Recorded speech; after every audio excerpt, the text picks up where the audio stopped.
Thank you for saying that, Mark. Yeah. A couple of last words. Thank you for saying that, Mark. Thank you for saying that. A couple of last words. A solutions approach is good business.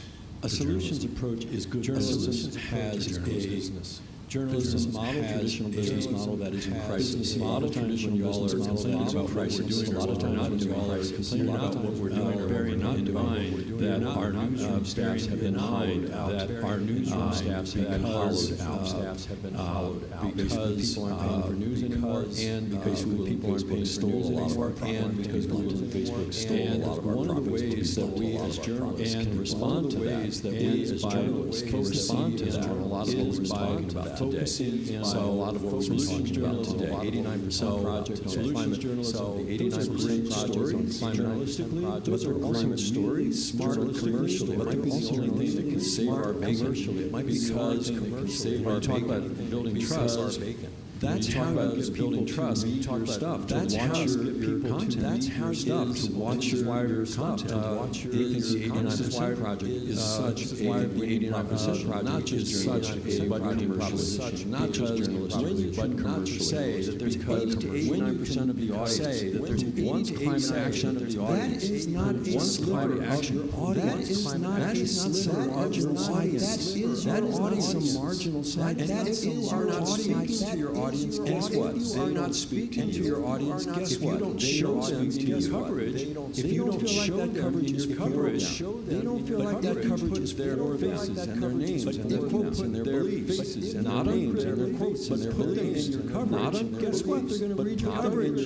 They're going to watch your news, and eventually they watch you start to pay for it. Eventually, they might start to pay for it. My colleague from Wednesday said that the advertisers is there. By the way, that's why the Guardian that the coverage is there. By the way, that's why the Guardian almost alone. That's why the Guardian almost alone is among news organizations today because they have huge 88 million readers. They have who feel like the Guardian speaks for them, and so like the Guardian have to pay a dime. And so even though you don't have to pay a dime to huge numbers of Guardian, voluntarily send huge numbers of people who voluntarily send money. The advertisers want in, and as a result, philanthropists the advertisers want in, and philanthropists want in. We go forward, I think. So that's the way we go forward, I think. Not uncritically, of course, journalism at all. Not uncritically, of course. There's a lot of ways that we can turn this around, but it requires us as journalists, but as has been said by everybody, to break down this feeling like we're not part of it, to break down this feeling like we're not part of civil society. We are part of civil society. Lean away, lean into that. I think civil society will realize, I think civil society will realize news. We do need a thriving news. Again, anyone who wants to get involved, again, anyone who wants to get involved at Covering Climate Now, just email us at editors@coveringclimatenow.org. Email us at editors@coveringclimatenow.org. That always works too. Thank you. Repeat. That always works. Just a final word, and then I'm going to just conclude with final word. I'll be very quick. We're talking about solutions journalism and the SDGs. We're talking about solutions journalism and the SDGs. Maybe more or less the SDGs framework in your lives, depending on if you're actively working on these issues or not. But just to broaden this out, if you care about making progress on our shared global challenges, making progress on our shared global challenges, you should care about solutions or any other global challenges. You should care about solutions. When people don't see the progress possible, they tune out. When people don't see the progress possible, they tune out. And if people tune out, people not going to make progress on these issues. There is a way forward, and feel that sense of hope. There is a way forward, and feel that sense of hope and agency. Again, broadening this out. So, and I would hope we all care about making progress on these global challenges. Certainly, if you're here in person or tuning in, progress on these global challenges. Certainly, if you're here in person or tuning in, you care. Whether you're a journalist, then you should also care about. And I would hope we all care whether you're a journalist. Making progress on these global challenges. Certainly, if you're here in person or tuning in, you care.